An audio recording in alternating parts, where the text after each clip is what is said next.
Magandang hapon mga kapuntos, at sa hapon na ito, sa lahat ng mga nakaantabay dyan, makatoliko man o hindi katoliko, sa Facebook man o sa YouTube, magandang hapon po sa inyong lahat kung anong oras mo kayo nanonood ng video na ito. At sa hapon na ito, meron naman akong bagong video na i-share sa inyo. Ito ay tungkol sa video ni Father Jose Francisco Siquia, no, yung kanyang video. Pero bago muna yan, please huwag kalimutan na i-click po yung subscribe button at ang notification bell. Ito notification bell. Ayan, subscribe button at ang notification bell para maging notified kayo about video na ilalabas ko sa channel na ito. Huwag nyo na rin po kalimutan na i-click rin po yung ito, ang like. Ayan, like. At least malaman po ni YouTube na kayo'y nagustuhan ninyo ang aming video. Pag-click lang po yung like button. Ayan. Thank you po sa inyo, at share na rin, share button para sa gusto nyo mapag-share ng ating video. Hindi po kalimutan na po ang ating subscribe button at ang notification bell para maging notified kayo. Yung ating like button para malaman ni YouTube na nagustuhan nyo ang aming video, at share button naman para sa gusto nyo i-share yung aming video. Kaya wag na po nating patagalin, simulan na po natin.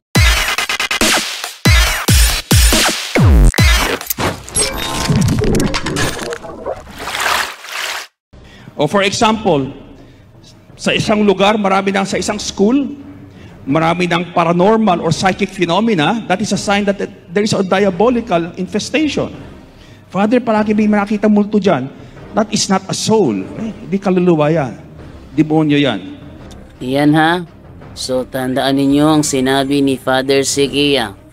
Pag may nagpakita sa inyo na parang kaluluwang ligaw, isang ligaw na kaluluwa, mag-iingat kayo. Hindi yan kaluluwa ng tao. Yan ay demonyo. Ang mga kaluluwa ay nasa impyerno, nasa langit, o nasa purgatorio. Hindi sila nananahan dito. Unless they are given permission by God from purgatory to ask for prayers. Then they can appear to us, especially sa mga kamag-anak, pare, o mga madre who can pray for them, o sa mga santo. But they are not wandering souls. There's no such thing as wandering souls. Ayan ha, sabi ni Father Siquia, huwag kang magpaniwala doon. Kung sakali na may magpakita ang kaluluwa sa isang lugar, huwag kang maniwala na yan ay kaluluwaan nung yumao. Halimbawa, sa bahay na pula, may papakita doon ng matandang babae sa sala, nakaupo sa rocking chair. O di kaya bata naglalaro at tatakbuhan doon sa sa sala. Doon sa Manila City Hall, yung mga sundalo ng mga Hapon na parang nagmamarcha sa loob ng Manila City Hall, huwag kayong magpaniwala doon. Doon sa kilalang kilala na doon sa Baguio, yung ano ba tawag sa lugar na yun? Nakalimutan ko, na napapakita madre, no, huwag kang maniwala doon na yun ay kaluluwa ng madring namatay. Yun ay demonyo. Ano yun? Diplomat Hotel, no? Huwag kang papaniwala sa mga sabi-sabi na yun ay kaluluwa ng mga madring pinatay, mga madring inabuso, mga paring pinutulan ng ulo, dahil hindi totoo yung sinasabi ng mga ligaw na kaluluwa, sapagkat yun ay mga demonyo. Lahat ng mga multo na yan, they are diabolical forces, sabi ni San Agustin. Kaya huwag tayong maloko. All you have to do, huwag kayo tumawag ng mga spiritista para kausapin ang mga kaluluwang yan. All you need is a priest who will do a deliverance prayer para matanggal yung mga spiritong yan. Ito ang dapat nyong i-share sa mga kamag-anak ninyo para hindi tayo na madenggoy tayo ng kalaban, kapag may mga ganyang klaseng na phenomenon na mga kaluluwa na papakita, mas maganda ang tawagin hindi albularyo, hindi espiritista, ang tawagin paring katoliko para sila ay palayasin using deliverance prayers. Isa kasi sa mga problema sa ating kaya tayo napapasukan ng demonyo sa bahay kasi ang tinatawag natin albularyo, hindi yan nagpapalaya. Sabihin lang nila nga mga kaibigan, pwede ba ano muna tayo? Iwas muna tayo. Doon muna kayo sa labas. Wag dito sa loob ng bahay. Ganoon sila hindi nila pinapalayas. No, hindi nila iwinawaks eh. Ang ginagawa nila is pinatatabi lang ganun. Wag mo pakialaman ng mga nandito sa bahay kasi galit si sir, galit si ma'am. Yun ang ginagawa nila. Madalas sila nagpapanggap sila na kaluluwa para hindi sila i-exercise sa isang lugar. Okay? But don't be deceived. Because if they are really souls, unang-una kapag yan ay kaluluwa, humihingi ng sakripisyo o dasal o misa, then makikilala mo sila. They will not make you afraid. Pero kung nagugulat sila, sinasakal ka, etc., that is a diabolical spirit. So here you have to be very discerning. Bakit maraming Pilipino ang mga infested yung bahay nila? Because they allow itong mga multo to remain. They don't use the sacramentals. O limbawa, Father, magpapabless kami ng bahay. Pag-alis ng pare, doon na yung feng shui master darating. Feng shui is a religion. Pinag-ahalo mo ang dalawang reliyon. And that is what we call syncretism. Kaya yung blessing ng pare, nabablock, nagkakaroon ng hadlang, precisely because of feng shui. Feng shui is a religious system. It is based on a religion. And therefore, it is idolatry if you are a Catholic to use feng shui. It is not scientific. Hindi ho scientific yan. Maraming hindi alam yan eh. Kaya nagiging infested ang kanilang mga bahay. Pampaswerte. So that I will get good luck. Ang naging masagana ang kanilang buhay, they will not thank the Lord. They will thank the feng shui master. That is how the devil is drawing you away from our faith that God alone is enough. Ang Diyos ay sapat sa lahat ng ating pangangailangan. So we have to be very careful sa mga deceptions na ganyan. Also, halimbawa, Father, pag pumunta ako sa bahay na napakarami mga tukso na napakalakas, or I feel like committing suicide, okay? That means that place may mga masasamang spirito doon. There are places wherein there are spirits of suicide and death. Kaya ang dami doon nagsisuicide. Kaya pag pupunta kami doon, we expel the spirit of death.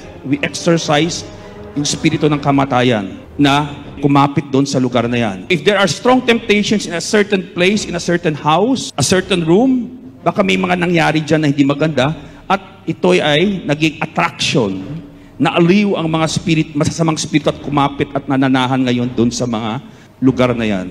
If there is always what we call freak accidents, palaging may tao na palaging na aksidente, parang malas, very unusual. Or there are difficulties sa isang pamilya, yung mga paghihirap o pagdurusa na hindi na normal, you're actually under attack. Kaya nga nagugulat ang mga tao na lumalapit sa amin when we teach them how to do spiritual warfare. After that, nawawala ang lahat ng mga atake na ito. Biglang nagkakaroon ng kapayapaan ng kanilang buhay. They experience peace, joy, and they experience the bountiful graces of the Lord. Di nila alam kasi na napasukan na pala sila. That's why sabi ni San Pablo, our struggle is not against human foes, but against cosmic powers. Ang kalaban natin ay hindi isa't isa. Our enemy is the evil spirit, the evil one.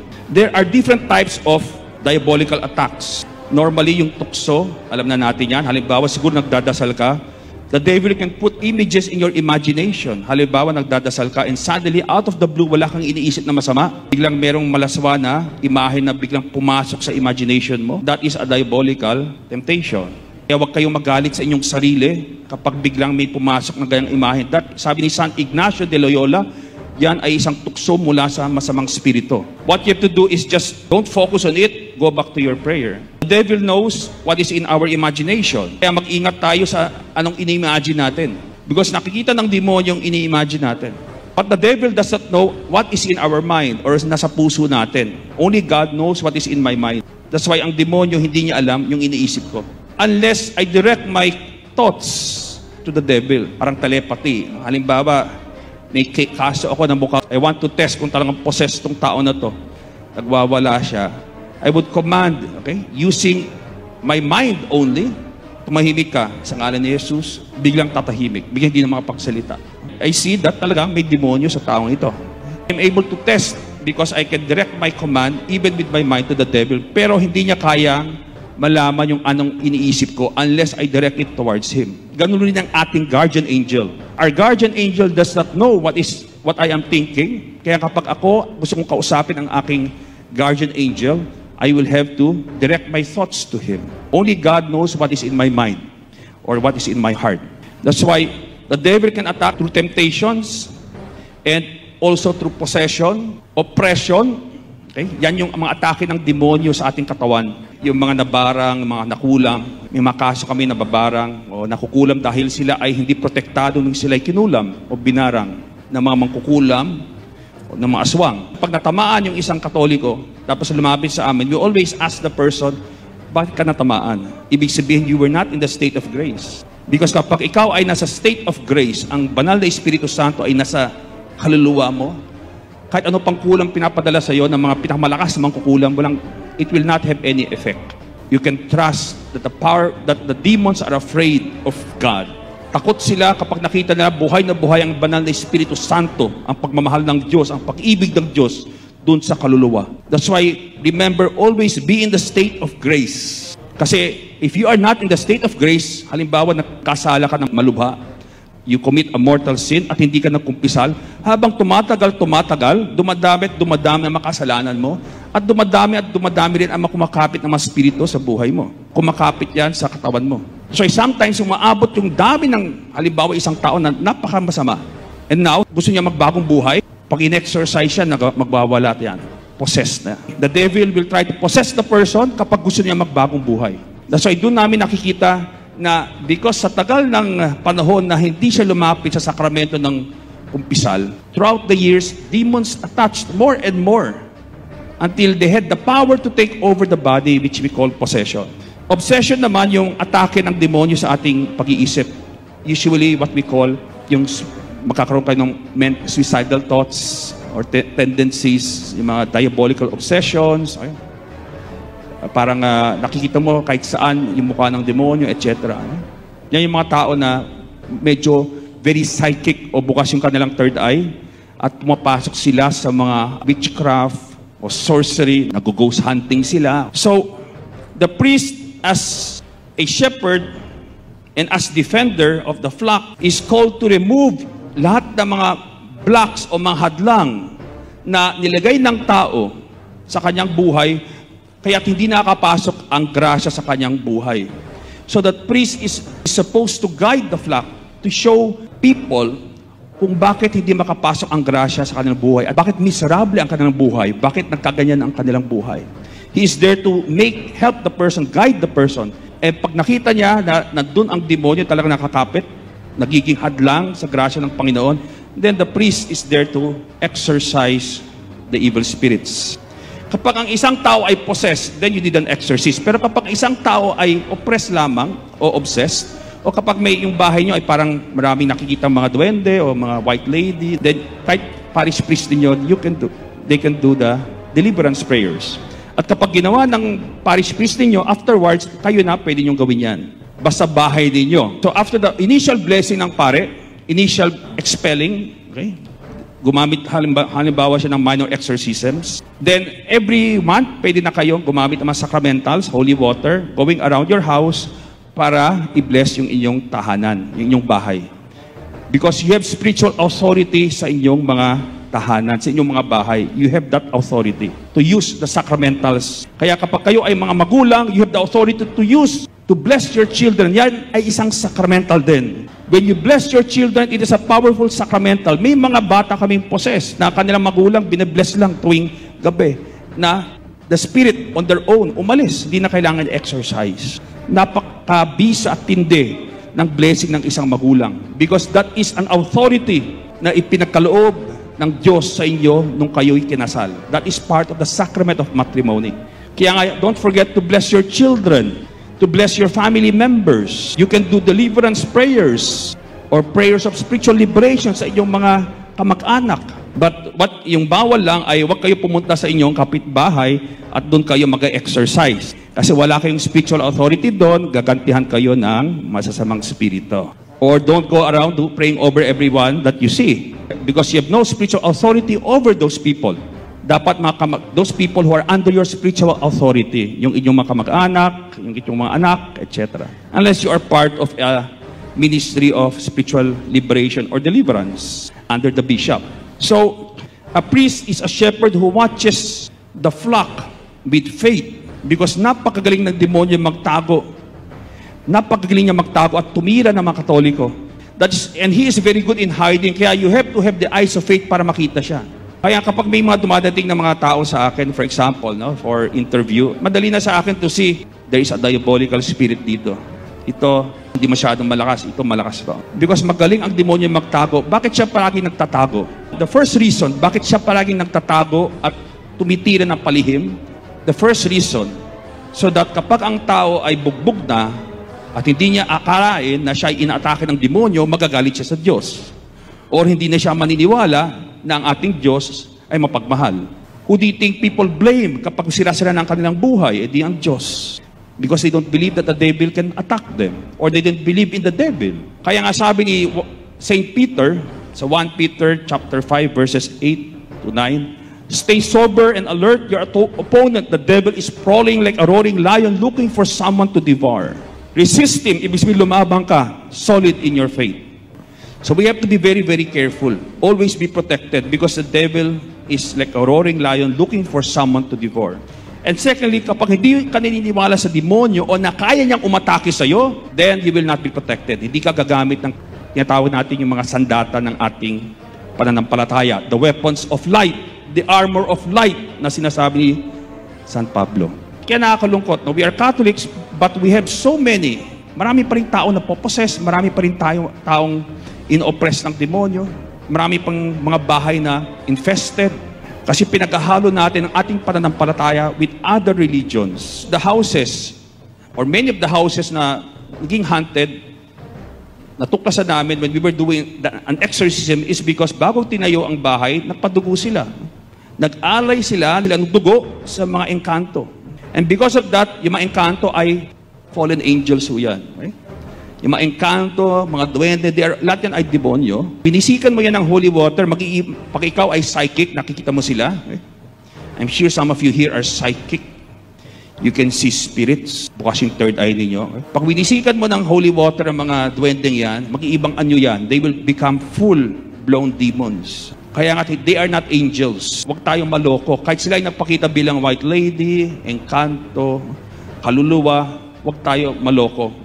Kaya maraming mga bahay, maraming Pilipino ay napapasukan ng mga masasamang spirito because hindi nila alam. They don't discern. Ano ba yung mga yan? They just accept and accept. Okay naman, white dwarf. Father, white dwarf naman yan. Puti naman yan. So, okay naman. Di ba mabait yung mga white dwarfs, pang paswerte. And minsan yun, nakakalungkot nga, pag pumasok ka sa isang Catholic restaurant, nandun yung Santo Niño, but it is not there for devotion, di ba? It is there for good luck, pang paswerte. Wala namang dadasal sa harap ng Santo Niño na yan. At katabi niyan, yung may pusang gumaganyan, di ba? He will attract good luck. Okay? That is already superstition. Okay? You are calling upon other powers. Yan tinatawag natin occult powers. At doon tayo pinapasukan ng mga masasamang spirito. Okay? Because those are infested objects. They can give you some form of benefit na material, pero aatakihin ang kaluluwa mo. Okay? Masisira unti-unti ang buhay pananampalataya mo. A priest is a shepherd who warns the flock. Sabi nga sa 1 Corinthians 9:16, an obligation has been imposed on me, and woe to me if I do not preach it. That's why palagi ko nagbibigay ng mga talks to warn people, kasi napakaraming mga Pilipino hindi alam ang mga bagay na ito. They don't understand that there is such a thing as spiritual warfare. Kaya maganda nga na you have this talk para malaman nyo that there is talagang may labanan talaga. At ang labanan ay para sa inyong kaluluwa. At ngayon, the battle is already at its peak. Okay? Umaabot na, dumadami na ang, sabi nga sa Roma, napakarami na mga napoposes na it is critical. It has reached a critical level. Sabi nga ng isang pari nga sa akin, no? I don't know if I was in Rome then, I was still taking the course. Sabi niya, you know what is this? Ito ay isang tanda ng ating mga panahon ngayon. Because the signs of the times is that the demon is becoming more and more. Hindi na siya nagtatago. At yan yung nakakatakot because kapag hindi siya nagtatago, ibig sabihin lumalakas na talaga ang kapangyarihan. If the devil is not afraid, then that means anymore to hide, then that means he has a certain power over the world. Imagine nyo sa United States, meron ng Church of Satan, di ba? Oo naman. Sa United States, meron Church of Satan, Temple of Satan. Pero yung mga born again doon, walang magawa. Hindi nga makalapit para pagbabasagin yung kanilang mga rebulto ng Baphomet doon . Pero malakas ang loob ng mga ipokrito ng mga pastor sa harap ng kamera, pagbabasagin yung mga imahe ng mga santo, imahe ng mga Mary. Pero sa Baphomet, mga duwag kayo lahat. Mga hipokrito talaga tong mga pastor sabadistang ito. Lahat ng mga protestante na nagbabasag ng imahe, pakitaan nyo ko, basagin nyo yung malaking imahe ng Baphomet sa Amerika. Tingnan natin kung magagawa ninyo. Huwag kayo hipokrito. No? Kayo hipokrito. Gawin nyo yan. Tingnan natin kung kaya nyo ba.